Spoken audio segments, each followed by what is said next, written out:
Hi, I'm Em, and I'm going to talk you through how to make the Don't Ruffle Any Feathers pattern. So if you're watching this, you most likely have bought the pattern, and I just want to say a massive thank you. And I just want to say a massive thank you. Thank you so much. Honestly, it's a dream come true, and I actually never envisioned it to happen this soon, but I'm so excited. When I'm filming this, I haven't actually launched the pattern yet, so I'm very nervous. I'm very excited. Hope you'll love it. My testers are all coming back with some absolutely gorgeous tops and dresses. I love them. So let's get on to it. What you'll need is your printed pattern, some scissors that aren't your fabric scissors that you can cut your pattern out with, some elastic that is about 1 centimetre in width, and obviously some material. And then you'll need your basics like scissors, pins, etc. Before you begin though, just some things to know. Please go over the pattern measurement charts and just make sure your size is accurate. If you do have a bigger bust, then you can lengthen your top section to help fit. Or if you want the top or dress shorter or longer, there is also the option to do that too. Let's get started. Before you print your pattern out, you're going to want to just print the first page out and measure the size of these test scaling squares, and if they are correct, print the rest of your pattern out as it will be to scale. So what I do with my pattern is fold down the borderline and match up the circles in each corner, and then I will take down. You want to make sure this is really accurate, as if it's not accurate it will affect the size of your garment. So I have just taped all of this together. I'm now going to cut it out with my non-fabric scissors, and then we'll get cutting the material. I'm just laying out the pieces bit by bit. I've added cutting layouts to the pattern, so take a look at them if you're struggling on ways to cut it. Otherwise, do how you please. So everything is now cut out, and I've just laid it out nicely so you can see. I'm going to quickly overlock the top and the bottom of both the back and the front pieces. This is optional, you don't have to do this yet, but I like doing it at this stage just because it saves it down the line. The rest of the overlocking I will do throughout, so you can do it throughout. If you don't have an overlocker, don't worry. I have added in different hems to use within the instructions, so you don't have to have any more hems on show. Grab your top pieces. These are pieces 1 and 2. You should have 2 of piece 2s and 4 of piece 1s. What you're going to do is start by piece 2, lay piece 1 over the top, right sides facing each other, and just pin down like so. Sew down there with a 1 centimetre seam allowance and do the same on the other side. It will then look like this. Do the exact same for the other pieces and then press down these seams here. Once you've pressed the seams flat, your pieces will then look like this. So I'm going to place them on top of each other, wrong sides facing each other, and pin along the top like so. So your piece will then look like this on either side. I'm going to grab my front piece 3 and make 2 stitches along the top, about 3 to 5 millimeters away from each other. I'm going to put my machine tension really low and my stitch length the longest, so 4. Make sure you do not backstitch on either end and leave a long piece of thread either side. So now that that is done, I'm going to pull the 2 bobbin threads very gently to create my gathers. Use the top piece you have already created and adjust your gathers evenly until the top edge of piece 3 matches the top piece.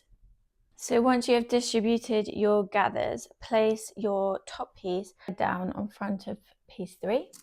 So when it's pinned, it should look like this, and I'm just going to sew along the edge here. Now that they are sewn together, I'm just going to do an overlocked stitch to finish the seam. Once you have done that and pressed your seam, you are going to grab your back piece and your elastic. There are two options for doing this. Option one is to create the casing, so create a rolled hem casing to secure your raw edge, and then you thread the elastic through the casing using a safety pin. I like to do it a different way, which is option two on your pattern.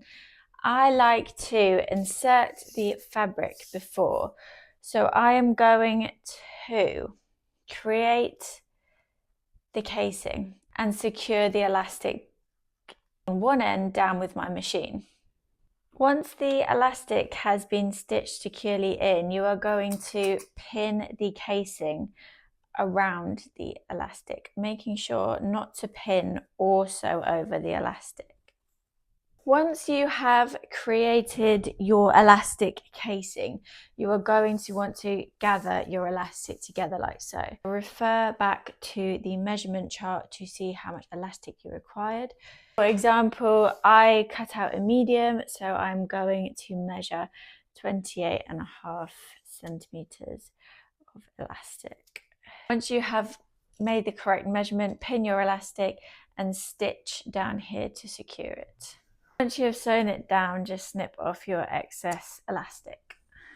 Next, you're going to want to sew the two pieces together. Match the notches carefully at the side and pin down. If you don't have an overlocker, you can use a French seam to hide the raw edges, or you can do a zigzag stitch. Once you've pinned the edges, sew it down. I'm now just going to do an overlock stitch along each side. Move on to the top binding. So turn your garment the correct way around and grab your top binding piece. If you didn't cut your top binding on the bias, just make small little snips, as you can see I've done here, to help curve your material around. Grab your iron and your top binding piece, fold one edge into the middle and press. Then fold the other edge to meet in the middle, like so. And then going to fold that in half and just press down the middle. And there you've created your top piece of binding. So once you have pressed your piece, carefully match the notches up and pin onto the front, right sides together. So because I didn't cut on the bias, I made small clippings to help the material curve around the neckline. So now that I've pinned that on, I'm going to use a 1.5 centimeter seam allowance and stitch that on. Stitch the binding on. I'm now going to press the binding upwards, like so. Now I'm going to pin it round so that the binding is formed. And it should look like this. So I'm now going to sew that down. Once that is done, snip away any excess binding on the top. Grab your two strap binding pieces, piece 6, and follow the same process. I have pressed the two straps as I showed you previously, and we're now going to attach them onto the top. Right sides together and matching the notches, you are going to pin on to the side using a 1.5 centimeter seam allowance. Once you have pinned it like that, you are then going to sew around. Once you've done that, press your strap upwards so it lays flat, and then fold it over so that you create the binding. Once you've folded and pinned the binding onto the main bodice, you're then going to form the strap. What you are going to do is fold the binding over the edge of the garment and fold it up and just pin it along to create your strap.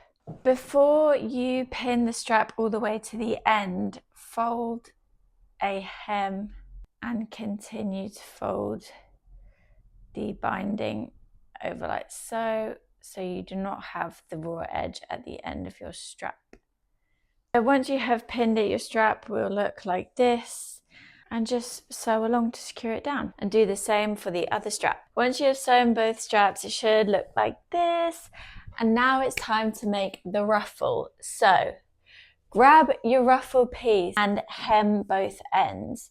So turn it over so wrong side is facing the wrong side, pin it down and sew down both of these. It should look like this, and then fold your ruffle in half, right sides facing each other, and press down the fold. Once you have pressed it, pin along the raw edge, and then you are going to sew down that edge. Once you have sewn it down, you are then going to turn the material the right way round. The right way round, it will look like this, and then just press it down flat with the seam at the top. It will then look like this. You are going to want to do 2 stitches in the middle, about 3 millimeters apart, to create the gathers. So make sure your tension is on the lowest and your stitch length is on the longest. So in my case, it's 4. If you want to make it accurate down the middle, fold it in half and press down there to create a line down the middle, and then sew either side of that line. Once you have sewn those lines, pull on the bobbin thread gently and create the ruffle. You're going to want the ruffle to go across the top all the way to the back of the elastic. Don't sew over the elastic at all. So as you are creating the ruffle, just be mindful of the length it will need to be to cover that surface. So once you have gathered your ruffle, you can then pin it onto your garment and pin it along the binding.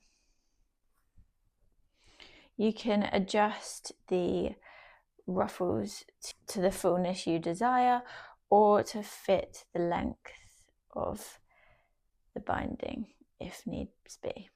The ruffle is now pinned on, and I'm going to sew it on.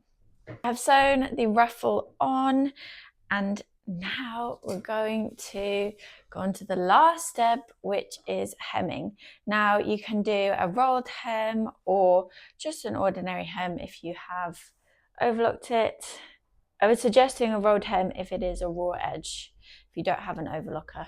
Roll it 1 centimeter and then 1 centimeter again, and it will create a lovely little hem. The hem is now sewn, and I'm going to press it, and then I will show you probably tomorrow in better lighting the finished garment and what it looks like.